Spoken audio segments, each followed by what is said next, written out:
আচ্ছা, আমরা যে দেখতে পারলাম আজকে বিএনপির যে গণসংযোগ এবং র্যালি করছেন, এই র্যালির ভিতরে আমরা কিন্তু অনেক অনেক প্রার্থীদের র্যালি দেখেছি এবং গণসংযোগ দেখেছি। এখানে এই যে বাংলাদেশ জাতীয়তাবাদী দলের বিএনপির যে যে গণসংযোগে যে লোকের সমাগম হয়েছে, এরকম আগে তো কখনো দেখা যায় না এই পার্বত্য অঞ্চলে।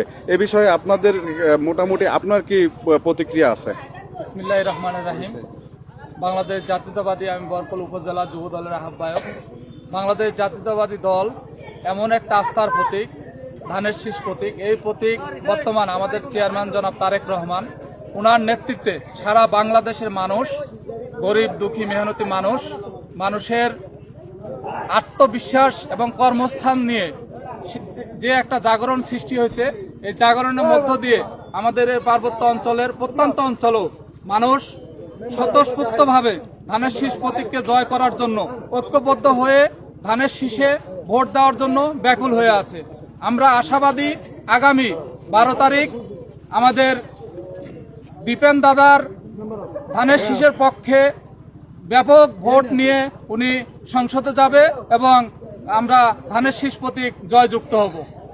এই আত্মবিশ্বাস আমাদের ভিতরে আছে। আমাদের সাথে সর্বোপরি আমাদের সাথে জনগণ আমাদের সাথে আছে, মেহনতি মানুষ আমাদের সাথে আছে, আমাদের আত্মবিশ্বাস আছে। আমাদের কর্মসংস্থান দেওয়ার মতো বাংলাদেশ জাতীয়তাবাদী দল যদি ক্ষমতায় যায়, সরকার গঠন করে, ইনশাল্লাহ কর্মসংস্থানের ব্যবস্থা হবে, ফ্যামিলি কার্ড হবে, কৃষক কার্ড হবে, মৎস্য কার্ড হবে, হেলথ কার্ড হবে। এই আশাগুলো আমরা সাধারণ মানুষের মাঝে পৌঁছাইতে পারছি বিধায় মানুষ আমাদের পাশে উদ্বৃত্ত হয়ে এসে আমাদের পাশে দাঁড়াইছে এবং বাংলাদেশ জাতীয়তাবাদী ধানের শীষকে তারা মনোনীত প্রার্থী হিসেবে বেছে নিছে এবং অ্যাডভোকেট দীপেন দাদাকে আগামী 12 তারিখ ধানের শীষে ভোট দিয়ে জয়যুক্ত করে সংসদে পাঠাবো ইনশাল্লাহ। ধন্যবাদ সবাইকে। বাংলাদেশ জিন্দাবাদ, বাংলাদেশ জাতীয়তাবাদী দল জিন্দাবাদ। শহীদ জিয়া অমর হোক, তারেক জিয়া জিন্দাবাদ, খালেদা জিয়া জিন্দাবাদ। আসসালামু আলাইকুম রহমতুল্লাহ। দর্শক, আমরা এতক্ষণ কথা বললাম বরকল উপজেলা বাংলাদেশ জাতীয়তাবাদী দল, বাংলাদেশ জাতীয়তাবাদী যুব দলের সম্মানিত সভাপতি জনাব আব্দুল মালেক আঙ্কেলের সাথে। এখন আমরা কথা বলবো স্বেচ্ছাসেবক দলের বরকল উপজেলার সম্মানিত সভাপতি জনাব মোহাম্মদ জাকির সাহেব। আপনার প্রতিক্রিয়া একটু আমাদের জানাবেন। বিসমিল্লাহির রহমানির রহিম।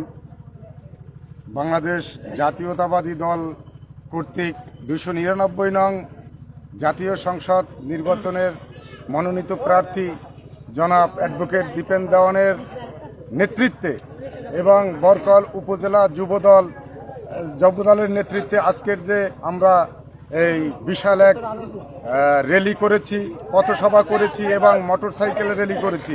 প্রায় আমাদের কয়েক শতাধিক মোটরসাইকেল নিয়ে আমরা র্যালি করেছি।